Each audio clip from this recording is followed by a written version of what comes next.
How many people in this audience believe in the idea that the way you think has some effect on your life? That your thoughts are intimately connected to your future? How many people think that? So your thoughts in some way create your reality. You believe that? So how many people in this audience have a clear vision of their future? You see, you think 60 to 70,000 thoughts in one day. Out of those 60 to 70,000 thoughts that you think in one day, 90% of those thoughts are the same thoughts as the day before. So if you believe that your thoughts somehow are connected to your life, then the same thoughts always lead to the same choices. The same choices always lead to the same behaviors. The same behaviors create the same experiences, and the same experiences produce the same emotions.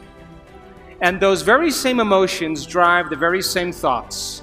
And your biology, your neurocircuitry, your neurochemistry, your neurohormones, and even your genetic expression is equal to how you think, how you act, and how you feel. And how you think, how you act, and how you feel is called your personality. And your personality creates your personal reality. That's it.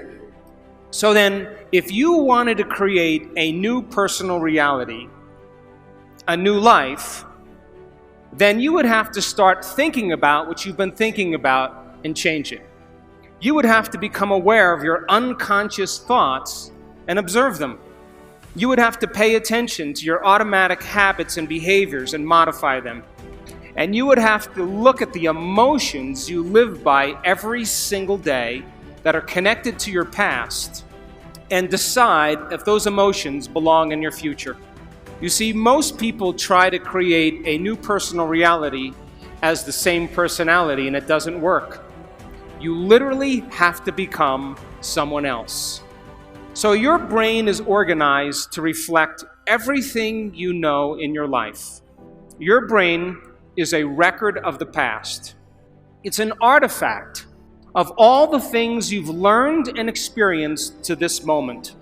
So if you wake up every morning and get out of bed on the same side, shut the alarm clock off with the same finger, shuffle into the bathroom and use the toilet like you always do, go and get a cup of coffee and drink coffee out of your favorite mug, then get in the shower and wash yourself off in the same routine way, drive to work, get to work, see the same people that push the same emotional buttons, do the same things that you've memorized and do so well, then hurry up and go home, and hurry up and check your emails, and hurry up and check your Facebook, and then watch your favorite television show, then hurry up and go to bed. Here's my question. Did your brain change at all that day? We could say that you were thinking the same thoughts, performing the same unconscious actions, living by the same emotions, but secretly expecting your life to change. So there's a principle in neuroscience, and the principle says, nerve cells that fire together wire together. So if you're thinking the same thoughts, making the same choices, demonstrating the same behaviors, reproducing the same experiences that stamp the same networks of neurons into the same patterns, and then produce the same emotions, you're going to hardwire your brain into a very finite signature. Because as you fire and wire the same circuits in the same way, those circuits begin to become more connected. And by the time you're 35 years old, this is science now, we become a set of memorized behaviors, unconscious habits, automatic emotional reactions, beliefs and perceptions, and even attitudes that function just like a computer program. And if you do something over and over and over again, the repetition of those actions over time conditions your body to know how to do it well better than your mind. And a habit is when your body knows better than your mind, where you've done something so many times that the body now knows how to do it better than the brain. And so 95% of most people's behaviors, attitudes, thoughts, beliefs, emotional reactions are subconscious programs. So why is that important? Because you're here this week to learn new information. And every time you learn something new, you make new connections in your brain. That's what learning is. Learning is forging new synaptic connections. Physical evidence as a result of your interaction in the environment.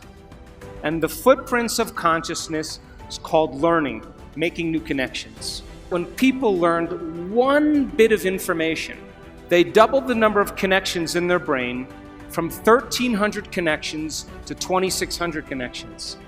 But if they didn't review that information, if they couldn't repeat it, if they couldn't remember it, those circuits pruned apart in hours or days.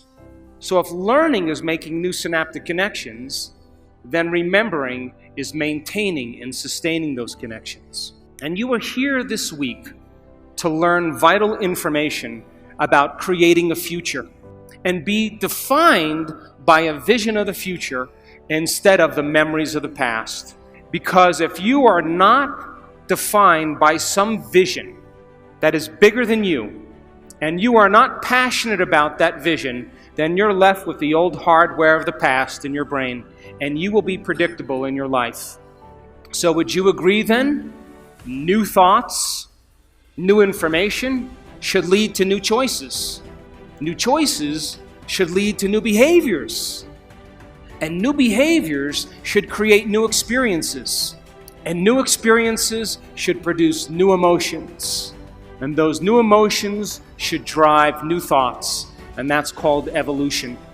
And you can remember experiences better because you can remember how they feel. And when you're in the midst of an experience, all of your senses plug you into the environment.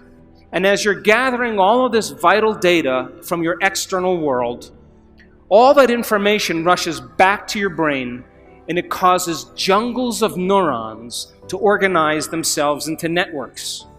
The moment those neurons string into place, the brain makes a chemical, and that chemical is called a feeling or an emotion.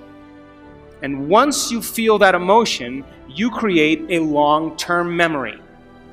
Now reason this with me. If feelings and emotions are the end product of past experiences, and you are feeling the same way every single day, doesn't that mean nothing new is happening in your life? And if those feelings and emotions drive certain thoughts, and you can't think greater than how you feel, because you had events in your life that have branded you emotionally, and you feel sadness or guilt or shame or unworthiness or insecurity, all of those emotions are created from past experiences. Because if you can't think greater than how you feel, then you are thinking in the past. And so most people then spend the majority of their life talking about why they never arrive at their vision of the future because of some past experience.